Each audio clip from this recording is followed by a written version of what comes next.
तो बच्चों पिछले एपिसोड में हमने देख लिया था कॉनकेव मिरर के 6 इमेज फॉर्मेशन के केसेस जो कि बहुत इंपॉर्टेंट थे। आज हम बचे हुए 2 केसेस भी देख लेंगे और उससे आगे की कहानी भी देख लेंगे।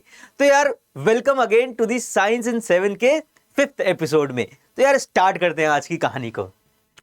यार आज हम कॉन्वेक्स मिरर की बात करने वाले हैं। 2 केसेस है बहुत सिंपल से। पहला, जब ऑब्जेक्ट रखा है इन्फिनिटी यानी रिलेटिव टर्म्स की इन्फिनिटी, यानी इसकी फोकल लेंथ, इसके रेडियस ऑफ कर्वेचर के टर्म्स में तो उससे कुछ ज्यादा बड़ी डिस्टेंस, तो वहां पे जब ऑब्जेक्ट रखा हुआ है वहां से जो रेज आएंगी वो हमेशा पैरेलल टू प्रिंसिपल एक्सिस आएंगी, जो कि आ रही हैं।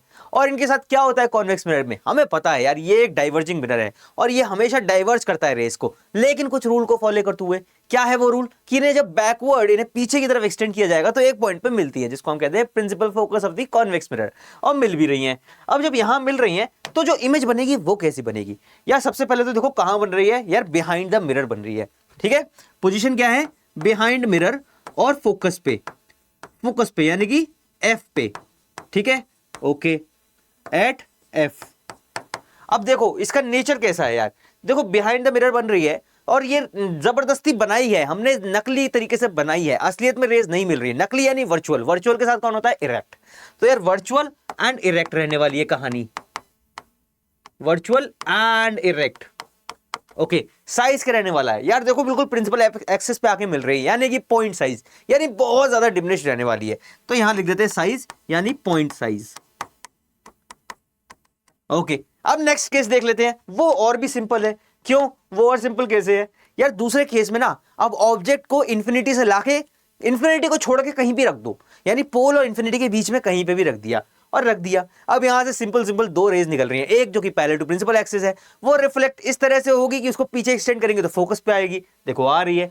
दूसरी जो कि सेंटर ऑफ कर्वेचर की तरफ को जा रही थी, वो इस तरह से रिफ्लेक्ट हो जाएगी, अपने रास्ते पे वापस हो जाएगी कि अगर उसको एक्सटेंड किया जाएगा तो वो सी पे आके मिलेगी, देखो कर रही है। अब ये दोनों रेस कहां मिलेंगी, कहीं यहां पे जाके मिल रही हैं, तो हमें जो इमेज मिल जाएगी वो यहां की इमेज मिल जाएगी।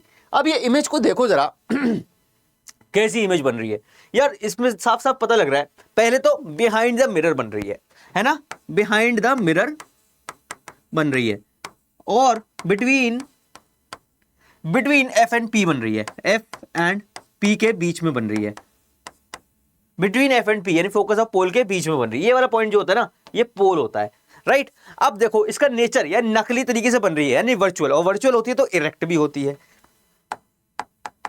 ठीक है, तो वर्चुअल एंड इरेक्ट।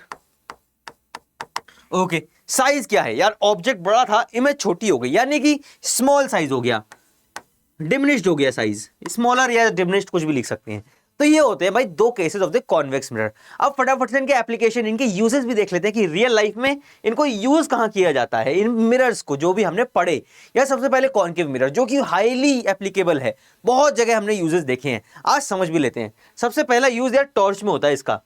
टॉर्च में जो देखा होगा तुमने, इस टॉर्च की जो रेज होती है ना, जो रोशनी होती है वो हमेशा फैलती हुई जाती है। वो किस तरह से होती है, बेसिकली इस तरह का एक मिरर लगा होता है टॉर्च में, यहाँ पे तुम्हारा बल्ब रखा होता है, जब तुम स्विच ऑन करते हो तो ये बल्ब ऑन होता है, इसकी लाइट पीछे की तरफ को जाती है और यहाँ पे टकरा के ये कुछ इस तरह से फैल जाती है। ठीक है, इसी वजह से लाइट जो है ना टॉर्च की डाइवर्जिंग होती है। तो यार ये कॉनकेव मिरर यहाँ पे काम करता है। यही काम ये दूसरा सर्च लाइट्स में, सर्च लाइट्स अगर तुमने मूवीज देखी है ना, कुछ ऐसे असाइलम वाली, पागल खाने वाली, या फिर कोई ऐसे आर्मी कैंप्स वाली, तो वहां पे इनका इस्तेमाल किया जाता है कि कोई इन्फिल्ट्रेट ना कर जाए, यानी कि कोई टेररिस्ट या कोई अनजान व्यक्ति घुस ना जाए, कूद के, फलांग के, छलांग के घुस ना जाए, तो वहां पे ये लाइट का इस्तेमाल किया जाता है और कॉनकेव मिरर इनमें होता है। देन हेडलाइट्स, हेडलाइट में भी बिल्कुल सेम यूज केस होता है। हेडलाइट में भी एक ऐसा ही मिरर रखा, एक ऐसा लाइट रखी होती है जो कि हेड बल्ब होता है और उसके पीछे एक ऐसा मिरर लगा होता है। ठीक है, तो जो रेज होती है ना वो बाद में रिफ्लेक्ट होने के बाद रोड पे फैलती है, तो तुम्हें सारी चीजें क्लियरली दिखाई देती हैं। And finally shaving mirror. यार शेविंग मिरर, अगर तुम शेव बनाते हो और नहीं भी बनाते हो तो अपने पापा के या भैया हो बड़े, उनको देखना, तो शेविंग मिरर कुछ ऐसे बिल्कुल पास में रख के देखते हैं। क्यों, क्योंकि यहाँ पे हमारे कॉनकेव मिरर का 6th वाला केस इस्तेमाल होता है। 6th वाला केस क्या होता है, जब हमारा ऑब्जेक्ट फोकस और पोल के बीच में रखा होता है, उसकी इमेज बनती है ऑब्जेक्ट से बड़ी यानी मैग्नीफाइड और वर्चुअल इरेक्ट। अब देखो सीधी सीधी बात है, जब तुम शेविंग मिरर में देखोगे कि कट ना लग जाए तो तुम्हें सीधी इमेज ही चाहिए होगी ना। ऐसा थोड़ा ना कि ऊपर की मूंछ नीचे दिखाई दे रही है और नीचे की दाढ़ी ऊपर दिखाई दे रही है, ऐसा नहीं चाहिए ना, इन्वर्टेड नहीं चाहिए, इरेक्ट चाहिए। तो इरेक्ट के लिए 6th वाला केस का इस्तेमाल यहाँ पे किया जाता है। अभी मैंने तुम्हें बताया भी था कि 6th केस बहुत इंपॉर्टेंट है। क्यों, क्योंकि ये यहाँ पे भी इस्तेमाल होगा, जो कि है तुम्हारा डेंटिस्ट मिरर। ठीक है, डेंटिस्ट जब इस्तेमाल करता है, जब डेंटिस्ट के यहाँ तुम जाते हो ना, तो वो एक मिरर का इस्तेमाल करता है, कुछ इस तरह का इक्विपमेंट होता है जो तुम्हारे मुंह में डालता है, तुम्हारी कैविटीज देखता है, तुम्हारे दांतों में।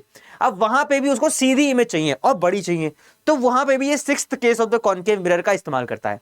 सर सीधी चाहिए तो कॉन्वेक्स क्यों नहीं इस्तेमाल कर लेता?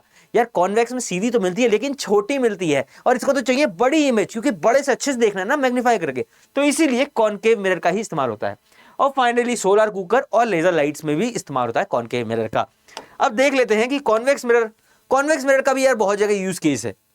सबसे कॉमन यार तुम्हारी कार में जो रियर व्यू मिरर होता है या साइड व्यू मिरर होता है ना, वो दोनों ही कॉन्वेक्स होते हैं। कैसे पता लगेगा? पहली चीज यार सीधी इमेज बन रही है, इरेक्ट बन रही है, इरेक्ट बन सकती है, तीनों में ही बन सकती है। इरेक्ट इमेज जो होती है ना, उसके बारे में एक चीज लिख लो तुम, क्या इरेक्ट इमेज जो होती है ना, वो तीनों में ही बन सकती है। किस में यार? कॉनकेव में भी बन सकती है, कॉन्वेक्स में भी बन सकती है, और प्लेन में भी बन सकती है। तो पता कैसे लगेगा कौन सी इमेज किससे बन रही है? यार जो कॉनकेव में बनेगी ना इरेक्ट इमेज, वो हमेशा बिगर बनेगी, यानी एनलार्ज्ड बनेगी, बिगर होगी ऑब्जेक्ट से।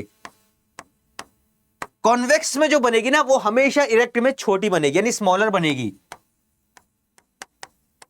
और प्लेन में बनेगी ना, वो हमेशा सेम साइज की बनेगी। ये तो हमने पढ़ रखा है ना कि प्लेन मिरर में सेम साइज की इमेज बनती है। तो यार ये चीज तुम नोट कर लो, बहुत इंपॉर्टेंट है, काम आएगी आगे के क्वेश्चंस में। ठीक है, फिर यार इस तरह का तुमने एक मिरर देखा होगा, ये रोड्स पे या पार्किंग लॉट्स में या शॉपिंग मॉल्स में भी देखा होगा, जिसमें पूरी रोड का देखो, ये अगर कोई टर्न है ना, कोई ऐसा ब्लैंक स्पॉट वाला टर्न है, ऐसा ना हो जाए कि यहां से भी गाड़ी आ जाए, यहां से भी आ जाए, भट्ट भिड़ जाए, ऐसा ना हो। उसके लिए ये मिरर लगाया जाता है कि यार ब्लैंक स्पॉट को कवर कर दिया जाए या ब्लाइंड स्पॉट को कवर कर दिया जाए। ठीक है, तो ये भी कॉन्वेक्स मिरर ही होता है भाई तुम्हारा। और ये वाला मिरर देखा तुमने कभी कार्स में साइड में, ये भी ब्लाइंड स्पॉट को कवर करने के लिए होता है। ये भी कॉन्वेक्स है और ये भी कॉन्वेक्स है। डिफरेंस क्या है दोनों में? डिफरेंस है यार, इनकी फोकल लेंथ अलग अलग होती है, इसकी फोकल लेंथ अलग होती है, इसकी फोकल लेंथ अलग होती है। ये ब्लाइंड स्पॉट को कवर करने के लिए होता है। तो यार आज की कहानी यहीं तक, अब मिलते हैं नेक्स्ट एपिसोड में। यार उम्मीद करता हूं तुम्हें पसंद आया होगा और मजा भी आया होगा। अगर है ऐसा तो फटाफट से लाइक कर दो, शेयर कर दो, सब्सक्राइब कर दो, कहीं नेक्स्ट एपिसोड मिस ना कर देना।